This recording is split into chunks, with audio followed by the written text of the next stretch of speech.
Welcome. Today we're diving into the essential skill of critiquing experimental designs. Whether you're a student, a researcher, or just curious about how science works, understanding how to evaluate experiments is key. We'll explore what makes a strong experimental design, common pitfalls, and how to spot them. By the end, you'll have a toolkit for analyzing studies with a critical eye. Let's start by defining what we mean by experimental design and why critiquing it matters in the scientific process. Experimental design refers to the framework that guides how an experiment is conducted. It includes the selection of variables, the way participants are assigned to groups, and the procedures for collecting data. A well-constructed design helps ensure that the results are valid and reliable. When critiquing, it's important to look at how these elements are structured. Are the variables clearly defined? Is the method logical? These are the first questions to ask when evaluating any experiment. Critiquing experimental designs isn't just about finding faults. It's about ensuring that scientific conclusions are trustworthy. By carefully examining how an experiment is set up, we can identify strengths and weaknesses that affect the interpretation of results. This process helps improve future research and prevents the spread of misleading information. So when you critique, you're contributing to the integrity of science itself. In critiquing an experimental design, focus on several core elements: the hypothesis, variables, control groups, randomization, and measurement methods. Each of these plays a crucial role in determining the quality of the experiment. For example, a poorly defined hypothesis can lead to confusion, while lack of randomization can introduce bias. Let's break down each element and see how they contribute to a solid design. Strong experiment starts with a clear, testable hypothesis. When critiquing, ask if the hypothesis is specific and measurable. Vague or overly broad hypotheses make it difficult to draw meaningful conclusions. For instance, instead of saying exercise affects health, a better hypothesis would specify the type of exercise and the health outcome measured. This clarity guides the entire experimental process. Variables are the building blocks of any experiment. There are independent variables which are manipulated and dependent variables which are measured. When critiquing, check if these variables are clearly defined and operationalized. Ambiguous variables can lead to inconsistent results and make replication difficult. A good design spells out exactly what is being changed and what is being measured. Control groups are essential for comparison. They help determine if the effect observed is truly due to the experimental manipulation. When critiquing, ask if a proper control group was used and if it was treated identically to the experimental group, except for the variable being tested. Without a control group, it's hard to know if the results are meaningful. Randomization helps eliminate bias by ensuring that participants are assigned to groups by chance. This makes the groups comparable and the results more reliable. When critiquing, look for details on how randomization was achieved. Was it truly random, or could there have been selection bias? Proper randomization strengthens the validity of the experiment. How data is measured can make or break an experiment. Reliable and valid measurement tools are a must. When critiquing, ask if the methods used to collect data are appropriate for the variables being studied. Are the tools standardized? Are the measurements consistent across participants? These questions help ensure that the findings are trustworthy. Number of participants in an experiment affects the reliability of the results. Too few participants can lead to unreliable findings, while too many can waste resources. When critiquing, check if the sample size is justified and if a power analysis was conducted.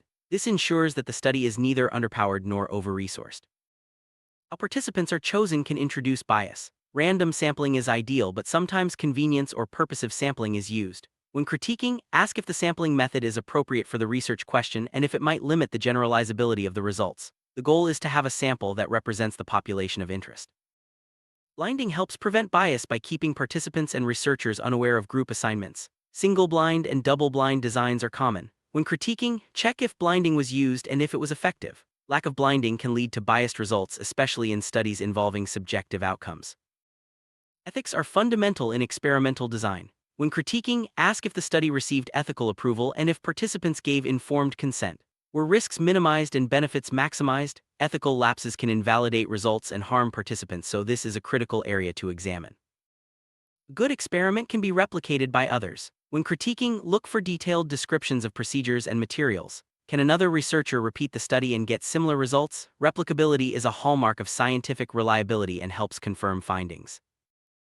Validity refers to whether an experiment measures what it claims to measure. There are several types: internal, external, construct, and statistical validity. When critiquing, consider if the design supports valid conclusions. For example, are there confounding variables that threaten internal validity? Is the sample representative for external validity? Internal validity is about whether the observed effects are truly due to the experimental manipulation and not other factors. When critiquing, look for potential confounders or biases that could explain the results. Strong internal validity means you can confidently attribute changes to the independent variable. External validity concerns whether the results can be generalized beyond the study sample. When critiquing, ask if the sample is representative and if the setting reflects real-world conditions. High external validity means the findings are applicable to other people and situations. Construct validity refers to whether the experiment truly measures the theoretical concept it claims to measure. When critiquing, check if the operational definitions align with the constructs. For example, does a test of intelligence actually measure intelligence or something else like memory? Statistical validity is about whether the statistical methods used are appropriate and if the results are interpreted correctly. When critiquing, ask if the right tests were used and if assumptions were met. Also, check for issues like p-hacking or selective reporting, which can distort findings. Confounding variables are factors other than the independent variable that might influence the outcome. When critiquing, look for steps taken to control or account for these confounders. Failure to address them can lead to misleading conclusions and reduce the credibility of the study. Bias can creep into experiments in many ways through selection, measurement, or even analysis. When critiquing, be on the lookout for any signs of bias. Ask if the researchers took steps to minimize it, such as using randomization, blinding, or standardized procedures. Reducing bias is crucial for trustworthy results. The placebo effect occurs when participants experience changes simply because they believe they are receiving a treatment. When critiquing, check if a placebo group was included and if participants were blinded to their group assignment. This helps separate real effects from psychological ones. Participant dropout or attrition can affect the validity of an experiment. When critiquing, look for information on how many participants dropped out and why. High attrition rates can bias the results, especially if dropouts are not random. Good studies report and address this issue.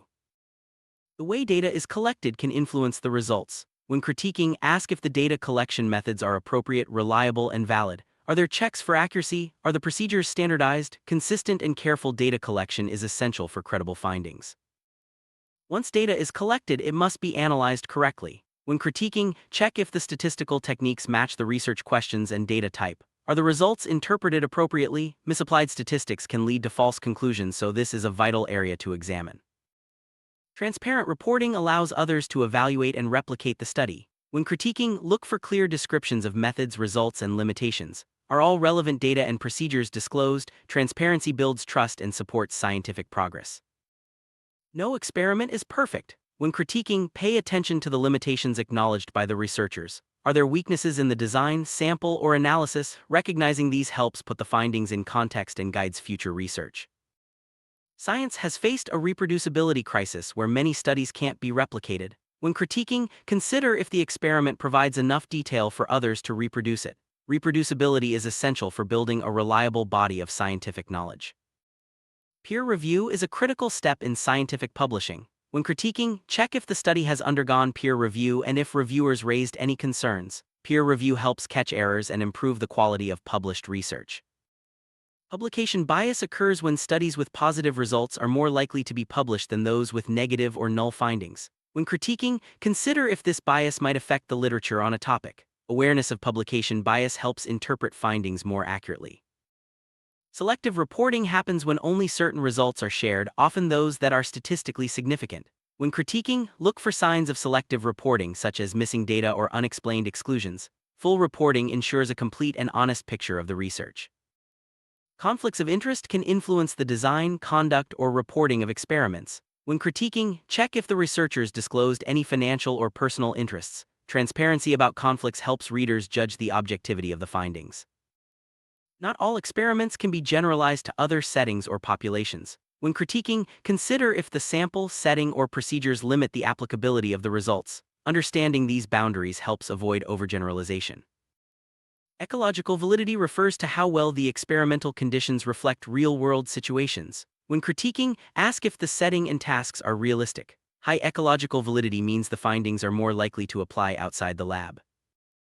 Temporal validity concerns whether the results hold true over time. When critiquing, consider if the findings might change due to historical or cultural shifts. Studies conducted long ago may not be relevant today, so it's important to assess the timing of the research. Cultural factors can influence experimental outcomes. When critiquing, ask if the design accounts for cultural differences and if the findings are applicable across diverse groups. Ignoring culture can limit the relevance and fairness of the research. Technology used in experiments can affect the results. When critiquing, check if the equipment is up-to-date and suitable for the research question. Outdated or inappropriate technology can introduce errors and limit the reliability of findings. Pilot testing involves running a small-scale version of the experiment before the main study. When critiquing, ask if a pilot test was conducted to identify potential problems. Pilots help refine procedures and improve the overall design. Statistical power is the likelihood that an experiment will detect an effect if one exists. When critiquing, check if the study was designed with adequate power. Low power increases the risk of missing real effects, while high power makes findings more robust. Testing many hypotheses increases the risk of false positives. When critiquing, ask if the researchers corrected for multiple comparisons. Techniques like Bonferroni correction help control for this risk and ensure more reliable results. Data integrity means the data is accurate, complete, and unaltered. When critiquing, look for signs of data manipulation or errors. Reliable experiments have checks in place to ensure data quality throughout the study. Open science encourages sharing data, materials, and protocols. When critiquing, check if the researchers made their data and methods available for others to review. Openness promotes transparency and collaboration in science. Pre-registration involves publicly recording the study's hypotheses and methods before data collection. When critiquing, ask if the study was pre-registered. This practice reduces bias and increases the credibility of the findings. Meta-analyses and systematic reviews combine results from multiple studies to draw broader conclusions. When critiquing, consider if the experimental design fits into the larger body of evidence. These reviews help identify patterns and gaps in research. Summary: critiquing experimental designs is a vital skill for anyone interested in science. By examining hypotheses, variables, controls, validity, and more, you can assess the quality of research and contribute to better science. Remember, the goal isn't just to find flaws, but to understand and improve the scientific process. Thanks for joining this journey into the world of experimental critique.